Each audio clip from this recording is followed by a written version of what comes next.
Hello guys, this is our new channel and our new blogger. Welcome our channel.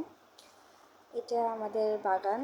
এখানে কিছু গাছ, ফুল গাছ আছে। এখানে এখন বর্তমানে কোনো ফুল ফুটে নাই, শুধু একটা গোলাপ ফুল ফুটে আছে। আজ সকালে ফুটেছে এটা। আর এটা হচ্ছে আমাদের আরও কিছু গাছ। এখানে টমেটো গাছ আছে, একটা ফুল গাছ আছে, একটা কাঠগোলাপের গাছ আছে। আর আজকে আমরা আপনাদের কিছু রান্না দেখাবো। চলুন রান্নায় যাই। আর প্রথমে আম্মু কড়াই বসিয়ে দিল চুলাতে, তারপর এতে কিছু ঝাল দিয়ে দিল। ঝাল দেওয়ার পরে এখানে আম্মু লবণ দিবেন, পরিমাপ মতো যে যতটুকু লবণ খান ততটুকু লবণ দিবেন। লবণ দেওয়া হয়ে গেলে এখন এর মধ্যে আম্মু শাক দিয়ে দিবে। আপনারা সবাই শাক দিয়ে দিবেন। শাক ভালো মতো ধুয়ে তারপরে দিবেন। শাক দেওয়া হয়ে গেল। এবার এই শাকগুলো ভালো মতো সেদ্ধ করে নিতে হবে। শাকটা একটু নেড়ে ওই হচ্ছে শাকটা সেদ্ধ বসিয়ে দেবো। আর আমরা আরও কিছু রান্না করব আজকে। এই যে পেঁপে, আলু আর মাছ রান্না করব। এই যে শাকটা সম্পূর্ণ সেদ্ধ হয়ে গিয়েছে। এখন শাকটা নামিয়ে নিয়ে আমরা কড়াইয়ে আবার তেল দিলাম। তেল গরম হওয়া পর্যন্ত কড়াইতে রাখবো। তারপরে এটা আমরা কিছু রসুন আর পেঁয়াজ কুচি দিয়ে দিব।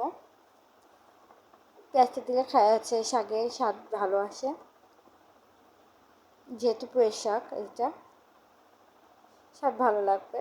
এবার পেঁয়াজ আর রসুনটা যতক্ষণ না লাল লাল হয়ে যাচ্ছে, একদম বাদামি রঙ হয়ে যাবে, ততক্ষণ আমরা এইটা ভাজতে থাকবো। বাদামি হয়ে গেলে ওতে শাক দিয়ে দেবো। এখন একটু নেড়ে নিতে হচ্ছে। এই যে এখন একটু সম্পূর্ণ বাদামি হয়ে গেছে। এখন এটা শাকগুলো দিয়ে দিব।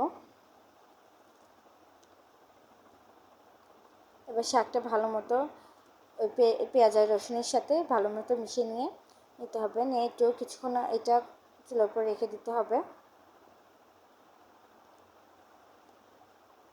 ভাজি হওয়া পর্যন্ত। শাকটা কিছুক্ষণ চুলার উপর রেখে দিলে এটা ভাজি হয়ে যাবে। এই যে আমাদের ভাজি সম্পূর্ণ কমপ্লিট। এবার আমরা ভাজিটা অন্য একটা পাত্রে নামিয়ে নেব। আমরা ভাজির সাথে আরও একটি তরকারি করছি, সেটা হলো রুই মাছ দিয়ে আলু আর হচ্ছে পেঁপের তরকারি। আর আপনারা আমাদের নতুন চ্যানেল সাবস্ক্রাইব করবেন, ঠিক আছে? আপনারা একটু সাহায্যে আমরা অনেক দূর এগিয়ে যাব, তো প্লিজ সাবস্ক্রাইব।